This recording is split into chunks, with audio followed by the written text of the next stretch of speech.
నమస్కారం. Media today వార్తలకు స్వాగతం. ముందుగా వార్తల్లోని ముఖ్యాంశాలు. 96 ఏళ్ల వృద్ధుడి కోరిక తీర్చిన చంద్రబాబు. వైరల్ వీడియోతో సీఎం భేటీ అవకాశం దక్కిన వృద్ధుడు. గ్రామ సమస్యల పరిష్కారానికి అధికారులకు ఆదేశాలు.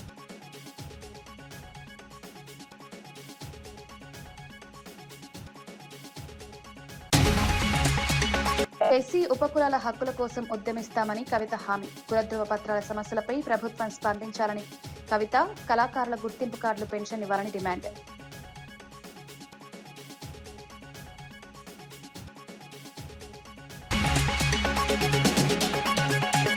స్టీల్ ప్లాంట్ ప్రమాదంపై అధికారులకు అనిత ఆదేశాలు. ప్రమాద స్థలాన్ని పరిశీలించిన హోంమంత్రి. గాయపడిన కార్మికులకు మెరుగైన వైద్యం అందించాలని ఆదేశం.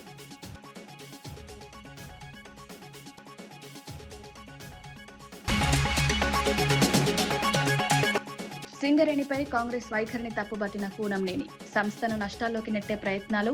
కార్మికుల్లో ఆందోళన కలిగిస్తున్న అధికారుల వ్యాఖ్యలు.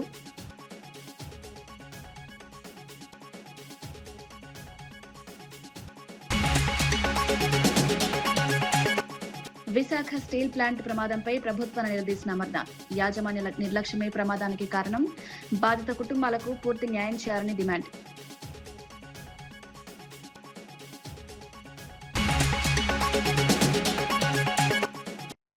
ఇన్స్టాగ్రామ్ లో చేసిన ఒక చిన్న రీల్ 96 ఏళ్ల వృద్ధుడి కోరికను నెరవేర్చింది. సీఎం చంద్రబాబు నాయుడుని ఒకసారి కలవాలని కోరుతూ సత్యనారాయణ చేసిన వీడియో సోషల్ మీడియాలో వైరల్ అయింది. దీనిపై స్పందించిన ముఖ్యమంత్రి సిద్ధాంతం గ్రామ సభలో ఆయనను ప్రత్యేకంగా కలిశారు. వృద్ధుడితో ఆప్యాయంగా మాట్లాడి సమస్యలను తెలుసుకున్నారు. సత్యనారాయణ నివాస గ్రామమైన కామధేనువు లంకలో రోడ్లు, డ్రైనేజ్ సమస్యల పరిష్కారానికి అధికారులను ఆదేశించారు. వృద్ధుడికి పక్కా ఇల్లు నిర్మించి ఇవ్వాలని హామీ ఇచ్చారు. ఆసుపత్రిలో చికిత్స పొందుతున్న ఆయన పెద్ద కుమారుడి వైద్య ఖర్చులను కూడా ప్రభుత్వం భరిస్తుందని భరోసా ఇచ్చారు. తన జీవితంలో ముఖ్యమంత్రిని కలవడం గొప్ప అదృష్టమని సత్యనారాయణ ఆనందం వ్యక్తం చేశారు. నీ ఆరోగ్యానికి కారణం ఏంటి? బాబు, దేవుడు ఇచ్చిన వరం, మీరు ఇచ్చిన వరం. నేను ఏతని అడిగిపోద్దు ఇప్పటికి. బీబీ కానీ షుగర్ కానీ లేదు కానీ ఇప్పుడు కోరుకుంటున్నాను. మా ఆవిడకి లేదండి. 2 పూటలు తింటాను, కూడుంటే 3 పూటలు తింటాను. ఆవిడ పేరేంటి? ఏం చేస్తుంది ఆవిడ? ఆవిడ వయసు ఎంత? 80 సంవత్సరాలండి. ఆవిడకి 80, నీకు 96.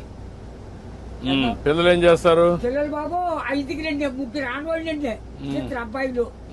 అన్ని సార్లు చీరలు అన్ని పెట్టేసానండి. ఎవరిది వాళ్ళకి అప్పచెప్పేసానా. ఏమైనా భూమి ఉందా? ఉంది బాబు. ఎంత ఉంది? 3 ఎకరాలు ఉన్నదండి. కొడుకులు ఇద్దరికి చెరుకు 13 గుంటలు ఇచ్చేసానండి. విశాఖ స్టీల్ ప్లాంట్ లో జరిగిన ఘోర ప్రమాదంపై మాజీ మంత్రి గుడివాడ అమర్నాథ్ తీవ్ర ఆందోళన వ్యక్తం చేశారు. ప్లాంట్ యాజమాన్యం నిర్లక్ష్య ధోరణి కారణంగానే ఈ ప్రమాదం జరిగిందని ఆరోపించారు. కార్మికుల భద్రత విషయంలో ప్రభుత్వం, యాజమాన్యం సరైన చర్యలు తీసుకోకపోవడంతో ఇలాంటి ఘటనలు పునరావృతమవుతున్నాయని విమర్శించారు. ప్రమాదంలో ప్రాణాలు కోల్పోయిన కార్మికుల కుటుంబాలకు పూర్తి స్థాయిలో న్యాయం చేయాలని డిమాండ్ చేశారు. ఘటనపై స్వతంత్ర, పారదర్శక విచారణ జరిపి బాధ్యులపై కఠిన చర్యలు తీసుకోవాలన్నారు. స్టీల్ ప్లాంట్ లో భద్రతా ప్రమాణాలను మరింత కట్టుదిట్టం అవసరం ఉందన్నారు. 2 సంవత్సరాలుగా అనేక సందర్భాల్లో స్టీల్ ప్లాంట్ని నిర్వీర్యం చేసేటువంటి కార్యక్రమంలో భాగంగా పూర్తిగా దాని మీద శ్రద్ధ పెట్టడం మానేశారు. కేవలం దాన్ని ప్రైవేట్ పరం చేయాలనేటువంటి ఆలోచనతో దాన్ని ఏదో రకంగా ఇది నష్టాలు కలిగిస్తూ ఉంది, లేకపోతే ఎలాంటి ప్రమాదాలు జరుగుతూ ఉన్నాయి.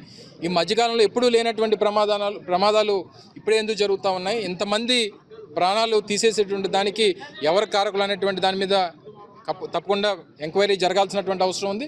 సరే, ఇప్పటికిప్పుడు ఇంకా కొన్ని వివరాలు తెలుసుకోవాల్సినటువంటి అవసరం కూడా మాకుంది. కాబట్టి పూర్తి స్థాయిలో దీని మీద మాట్లాడలేకపోయినా కేవలం అశ్రద్ధతో, కేవలం స్టీల్ ప్లాంట్ని నిర్వీర్యం చేయాలనేటువంటి ఉద్దేశంతో, స్టీల్ ప్లాంట్ని ప్రైవేట్ పరం చేయాలనేటువంటి ఆలోచన ఈ ప్రభుత్వానికి, కూటమి ప్రభుత్వానికి ఎప్పటి నుంచి అయితే ఉందో మనందరూ కూడా చూసాం.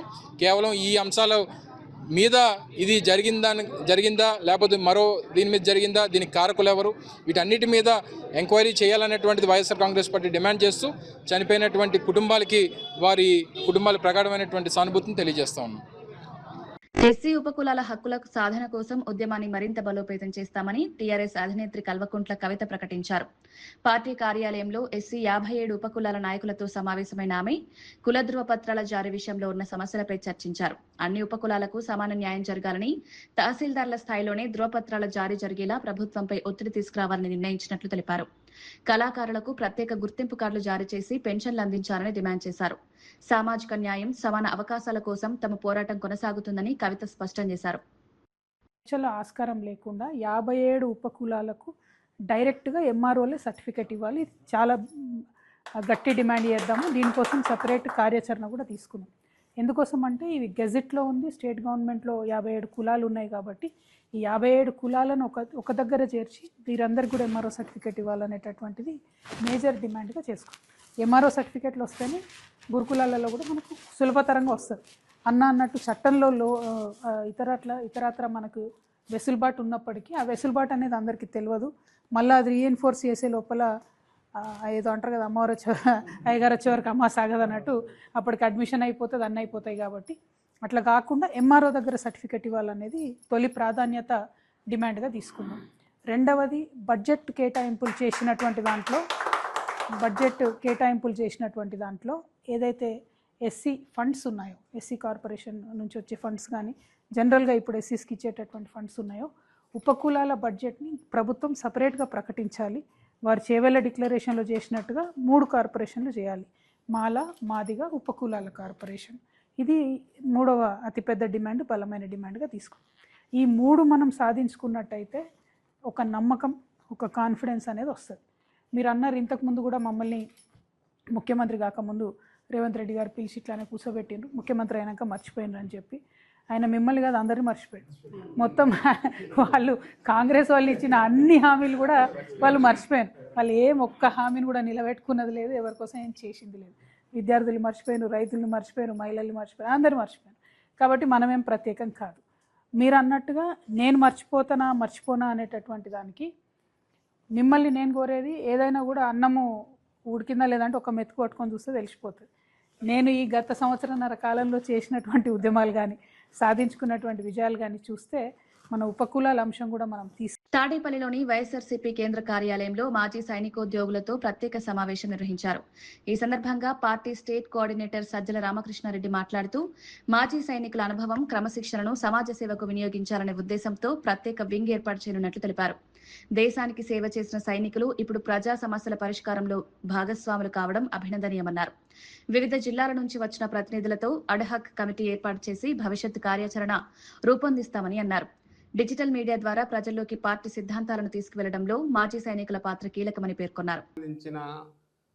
వాళ్ళ సంక్షేమం కానీ, వాళ్ళ అభివృద్ధి కానీ, వాళ్ళ అభ్యుదయం కానీ ఇవన్నిటితో ముడిపడి ఉంటేనే రాజకీయం చేయాలి. రాజకీయ పార్టీ ప్రధాన లక్షణం అది ఉండాలి అని బలంగా నమ్మే వ్యక్తి జగన్మోహన్ రెడ్డి గారు. కాబట్టి దానికి దోహదం చేసే ఎలాంటి సమూహాలు, గ్రూపులున్నా, వ్యక్తులున్నా, నాయకత్వ లక్షణాల వలన వాళ్ళను ప్రోత్సహించడం, వాళ్ళందరినీ ఒక దగ్గర చేర్చడం, అది మనకు అవసరం. ఇలాంటి ఆలోచనలు ఉండేవాళ్ళం.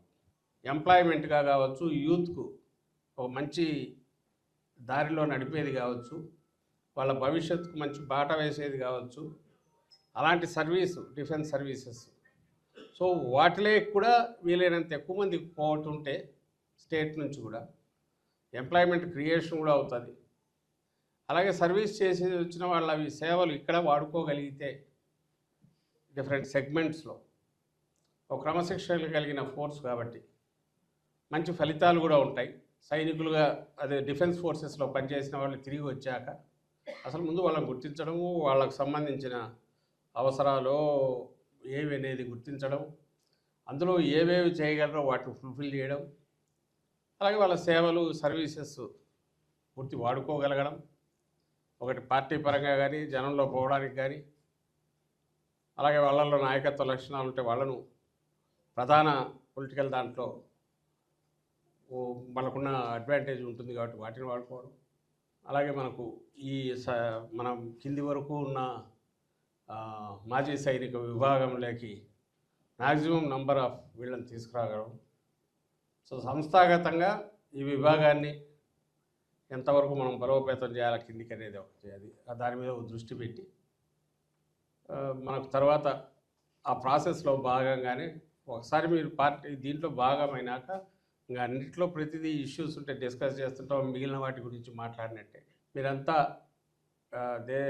ఏమంటారు, సర్వీస్లో నుంచి వచ్చిన వాళ్ళు, లోక జ్ఞానం ఎక్కువ ఉండేవాళ్ళు, చుట్టూ జరుగుతున్న దాన్ని అబ్జర్వ్ చేసేవాళ్ళు, ఏదైనా మంచి జరుగుతుంటే ఎంకరేజ్ చేయడము, చెడు ఉంటే దాన్ని ఆపే ప్రయత్నం చేయడము, ఇప్పుడు అన్నిటికంటే ఎక్కువగా బాగా పాపులర్ అయ్యి ప్రజల్లోకి పోగలిగి ఆలోచింపజేసేదిగా ఉన్న డిజిటల్ మీడియా ఏదైతే ఉందో దాన్ని పూర్తిగా వాడుకోగలగడం, మీకున్న ఎక్స్పోజర్ మిగిలిన వాళ్ళకు ఉండదు.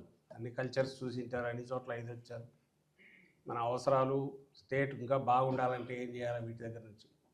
ఇప్పుడున్న దుర్మార్గ ప్రభుత్వం పేరుతో ఇప్పుడున్న దుర్మార్గ అరాచక ముఠా సాగిస్తున్న వీటిని ఎక్కడెక్కడ ఎండగట్టడానికి ఒక మంచి ఆయుధంగా ఉన్న ఈ సోషల్ మీడియా ప్లాట్ఫామ్స్ వాటిని పూర్తిగా సింగరేణి భవిష్యత్తుపై వస్తున్న అంచనాలను సిపిఐ ఎమ్మెల్యే కూనంనేని సాంబశివరావు తీవ్రంగా ఖండించారు. సింగరేణిని నష్టాల్లోకి నెట్టేందుకు ప్రభుత్వం ప్రయత్నిస్తోందని ఆరోపించారు. 2040 తర్వాత సింగరేణి ఉండదంటూ అధికారులు చెబుతున్న వ్యాఖ్యలు కార్మికుల్లో ఆందోళన కలిగిస్తున్నాయన్నారు. సంస్థకు వేల కోట్ల నష్టం వచ్చిందని చెబుతూ అసలు కారణాలను దాచిపెడుతున్నారని విమర్శించారు. కార్మికుల శ్రమతో నడిచిన సంస్థను కాపాడాల్సిన బాధ్యత ప్రభుత్వంపై ఉందన్నారు. సింగరేణి అభివృద్ధికి స్పష్టమైన ప్రణాళిక రూపొందించాలని డిమాండ్ చేశారు. 40 తర్వాత సింగరేణి ఉండదని లెక్కలు చెప్తున్నారు. నాకు 40 అంటే ఎప్పుడు? ఈ తారీఖు ఏ తారీఖు? 26 అంటే ఇక 14 ఏళ్ళు వేల సింగరేణి ఉండదా? వీళ్ళు పాపాత్ములా, దుర్మార్గులా, పుణ్యాత్ములా, లేకపోతే మనుషులు కార్మికుల కోసం వచ్చిన అధికారులా, లేకపోతే అధికారులు ఇది నడిపేటువంటి మంత్రులు వాళ్ళ స్వభావం ఏంటి?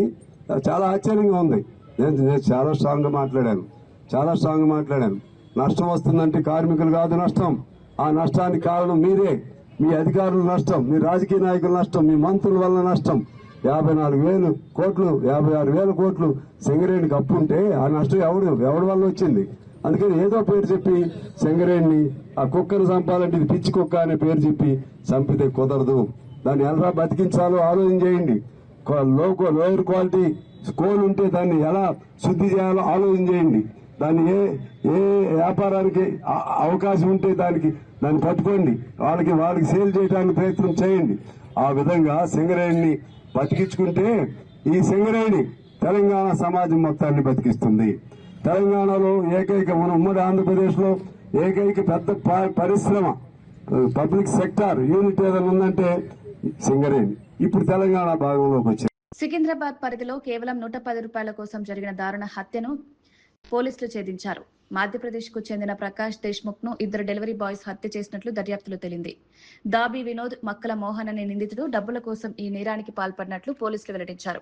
హత్య అనంతరం బాధితుడి మొబైల్ ఫోన్ దోచుకెళ్లిన నిందితులను సాంకేతిక ఆధారాలతో గుర్తించి అదుపులోకి తీసుకున్నారు.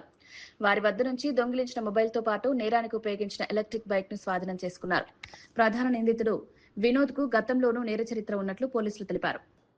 నమోదనం అయింది లాలాగూడ పిఎస్ లో crime number 239/2026 under sections of murder లో పెట్టి ఈ కేసు నమోదనం చేశాము. ఈరోజు ఎర్లీ మార్నింగ్ మనకి ఇద్దరు అక్యూజ్డ్ దాబే వినోద్ అండ్ మక్కల మోహన్ ఇద్దరు డెలివరీ పని చేస్తున్నారు. ఒకరేమో గ్రాసరీస్ డెలివరీ చేసి బతుకుతున్నారు. ఇంకొకరు స్విగ్గీ డెలివరీ బాయ్.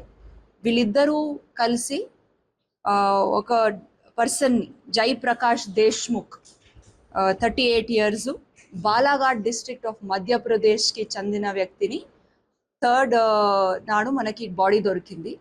సో వీళ్ళని ఈరోజు ఎర్లీ అవర్స్లో మనకి సికింద్రాబాద్ రైల్వే స్టేషన్ దగ్గర ఉంటే పట్టుకున్నాము.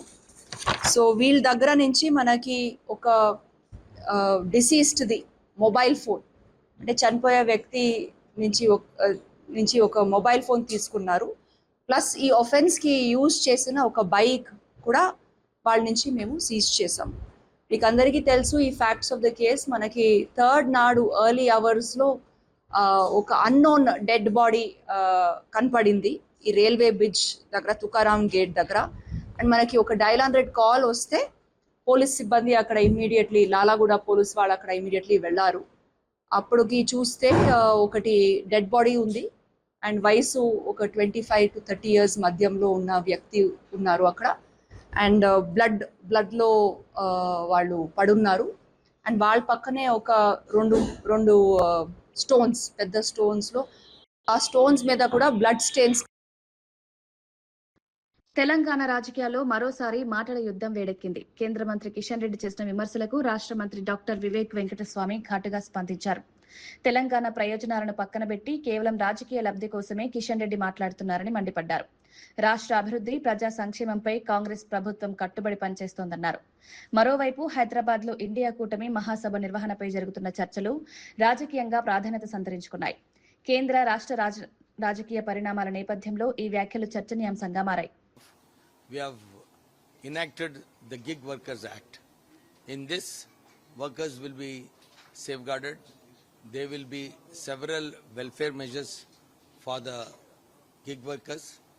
Along with the Gig Workers Act, we have also introduced the minimum wages, increased the minimum wages in Telangana, because for last 10 years during TRS rule, they never bothered about increasing minimum wages. We have increased the minimum wages. Then we have started 120 advanced technology centers where we are going to train nearly 30,000 students, giving a stipend of rupees 2,000 and making them very good skilled man force, where there are a lot of employment opportunities abroad. Our state government undertaking TOMCOM is working in that direction, and we will be successful in placing manpower outside. Along with this, as Mines Minister, we have ensured that the sand mafia in the state is gone. We have increased revenues of sand by 30% from 738 crores. We have increased the revenue to 1,008 crores.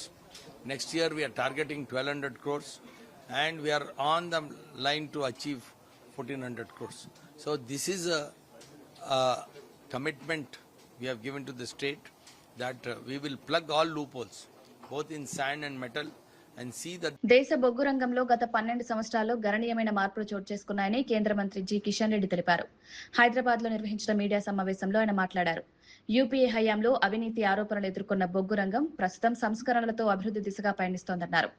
దేశ విద్యుత్ ఉత్పత్తిలో ఇప్పటికీ thermal విద్యుత్ కేంద్రాల పాత్ర కీలకమన్నారు. మొత్తం విద్యుత్ ఉత్పత్తిలో సుమారు 72% బొగ్గుపైనే ఆధారపడుతుందని వివరించారు. భవిష్యత్ అవసరాలను దృష్టిలో పెట్టుకుని బొగ్గు ఉత్పత్తి సరఫరా వ్యవస్థలను మరింత బలోపేతం చేస్తున్నామని తెలిపారు. సెకండ్ లార్జెస్ట్ కోల్ ప్రొడ్యూసర్ ఈరోజు భారతదేశం. అంతేకాదు second largest coal consumer. Coal ఉపయోగించడంలో, వినియోగించడంలో కూడా చైనా తర్వాత భారతదేశము కోల్ వినియోగంలో 2వ స్థానంలో ఉన్నది. అదృష్టవశాత్తు మన దగ్గర రిజర్వ్స్ బాగా ఉన్నాయి. We are the 5th largest coal reserves in the world. భారత ప్రభుత్వానికి సంబంధించినటువంటి coal India biggest coal producer company in the world. ఈ రకంగా ఏ రకమైనటువంటి సెక్టార్ ఉండింది, ఈరోజు ఏ రకంగా రూపుదిద్దుకుందో వీటిని అర్థం చేసుకోవచ్చు. విద్యుత్తు ఉత్పత్తిలో 71, 72, 73% మారుతూ ఉంటుంది.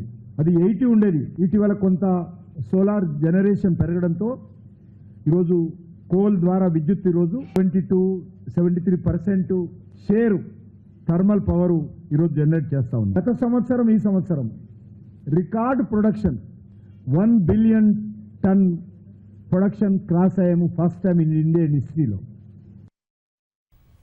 విశాఖ స్టీల్ ప్లాంట్ లో జరిగిన ప్రమాద ఘటనపై రాష్ట్ర హోంమంత్రి వంగలపూడి అనిత స్పందించారు. ప్రమాద స్థలాన్ని ఎంపీ భరత్ తో కలిసి సందర్శించిన ఆమె అక్కడి పరిస్థితులను ప్రత్యక్షంగా పరిశీలించారు. ప్రమాదం ఎలా జరిగిందనే విషయంపై ఉద్యోగులను అడిగి తెలుసుకున్నారు. సహాయక చర్యలు, భద్రతా ఏర్పాట్లపై అధికారులతో సమీక్ష నిర్వహించారు. గాయపడిన కార్మికులకు అత్యుత్తమ వైద్యం అందించాలని స్పష్టమైన ఆదేశాలు జారీ చేశారు. భవిష్యత్తులో ఇలాంటి ఘటనలు జరగకుండా భద్రతా ప్రమాణాలను కట్టుదిట్టం చేయాలని సూచించారు. కార్మికుల రక్షణకు ప్రభుత్వం పూర్తి స్థాయిలో కట్టుబడి ఉందని హోంమంత్రి తెలిపారు.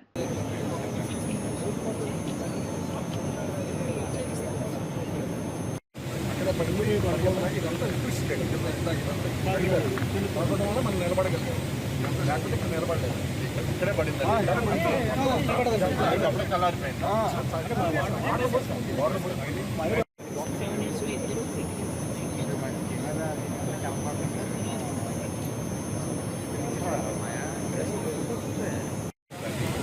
ఒక ల్యాడీలో అయిపోయినా ఒక ల్యాడీలు కంప్లీట్ అయిపోయినాక 2వ ల్యాడీలు లౌడ్ అంటే బ్లాస్ట్, లౌడ్ హాట్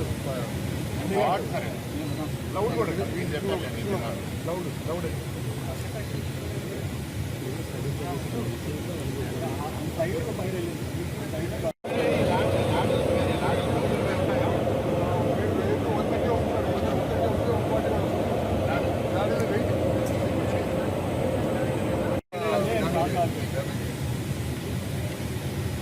రేంజ్ ఎట్లా అయిపోయింది అదే ఆటోమేటిక్ బ్లాస్ట్ అయింది ఆ క్షణం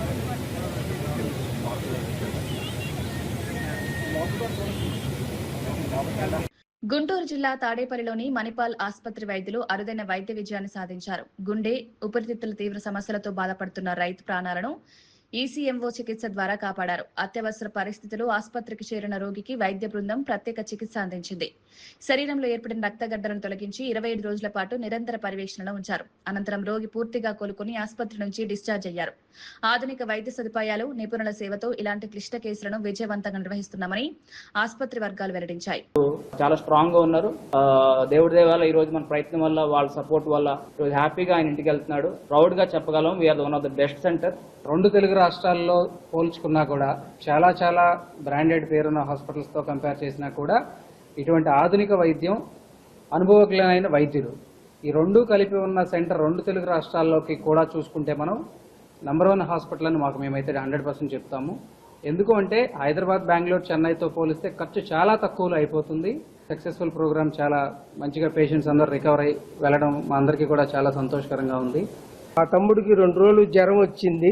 అక్కడి నుంచి తుళ్ళూరులో ఎక్స్రే తీపిస్తే కొద్దిగా మ్యాటర్ సీరియస్ గా ఉందంటే మేము 4-5 సలహా తీసుకుంటే మణిపాల్ హాస్పిటల్ అయితే వైద్యం కరెక్ట్గా అందిద్ది, మీరు అక్కడికి వెళ్తే బాగుండిద్దని చెప్పారండి. అంటే మణిపాల్ హాస్పిటల్ తీసుకొచ్చాం.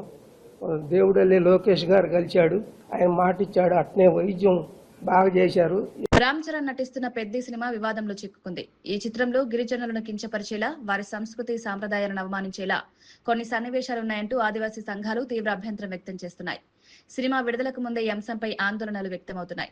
ఆదివాసీ సంఘాల ప్రతినిధులు విజయనగరం జిల్లా కలెక్టర్, ఎస్పీలకు అధికార ఫిర్యాదులు అందజేశారు. గిరిజనుల మనోభావాలను దెబ్బతీసే సన్నివేశాలను వెంటనే తొలగించాలని డిమాండ్ చేశారు. సమాజంలోని ఏ వర్గాన్ని అవమానించే విధంగా సినిమాలు రూపొందించకూడదని సూచించారు. కొండలెండి కొడుక, కొండనా కొడుక, రెండోది కొండ అని చెప్పి పదాల్ని, ఇవి రాజ్యాంగ పదంలోనే ఈ పదాలు మనం వాడకూడదని చెప్పి భారత రాజ్యాంగంలోనూ అట్రాసిటీ కేసులో కూడా ఈ కొండను వరుడినట్టయితే అట్రాసిటీ కేసు నమోదవుతుంది. అలాంటి వరుణ్ణి ఈ సినిమాలో మొదటి నుండి లాస్ట్ వరకు ఎందుకు పెట్టారనేది మాకు అర్థం కావట్లేదు. మీరు హీరోని, కొండోని హీరోగా చూపెట్టారా, లేదా కొండోని ఈ భారతదేశంలోనే అంటరాని వాళ్ళకి చూపెట్టారా? మేము అంటరాని వాళ్ళని అయితే ఈరోజు భారతదేశంలోనే ఏదైతే సనాతనం అని చెప్తున్నారో, రామాయణంలో కీలక పాత్ర పోషించిన వాళ్ళమి, భారతంలో కీలక పాత్ర పోషించిన వాళ్ళమి.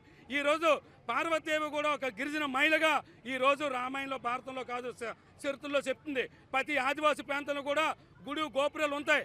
ఈరోజు సినిమాలో ఇవి అంటరాని నోటితోనే నేను ఆడాలి అని అండమా? అంతేకాదు ఒక వ్యక్తి దగ్గరికి, ఒక కొండోడు ఒక ఇద్దరు దగ్గరికి వెళ్తాడని అండమా?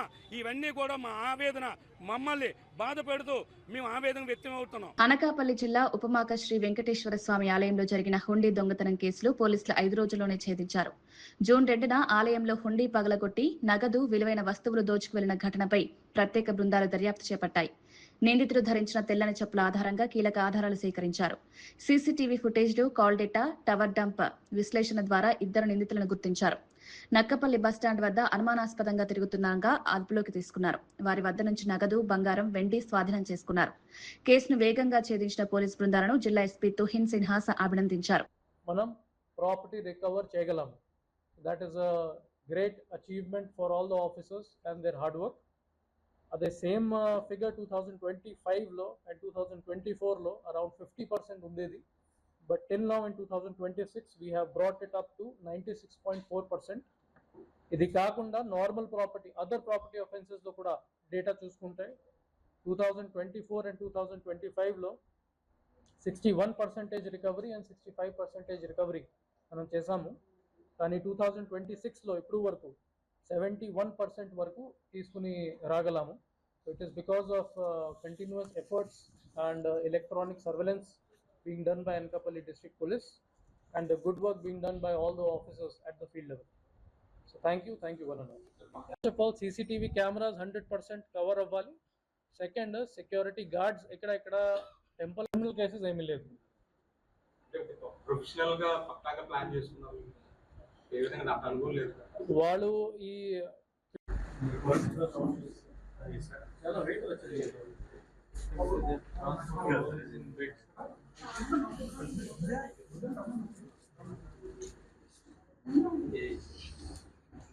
మాన్యువల్ గానే పని చేయరు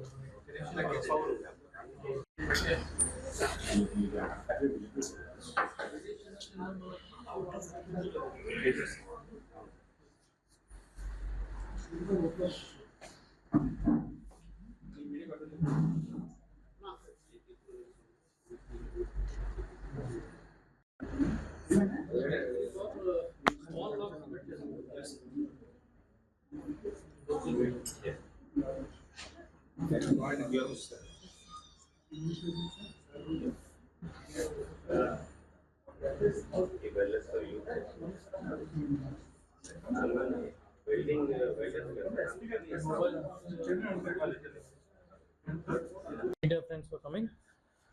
మనకి రీసెంట్గా సెకండ్ అండ్ థర్డ్ ఇంటర్వీనింగ్ నైట్లో అరౌండ్ 1 AM ఒక టెంపుల్ ఆఫెన్స్ జరిగింది.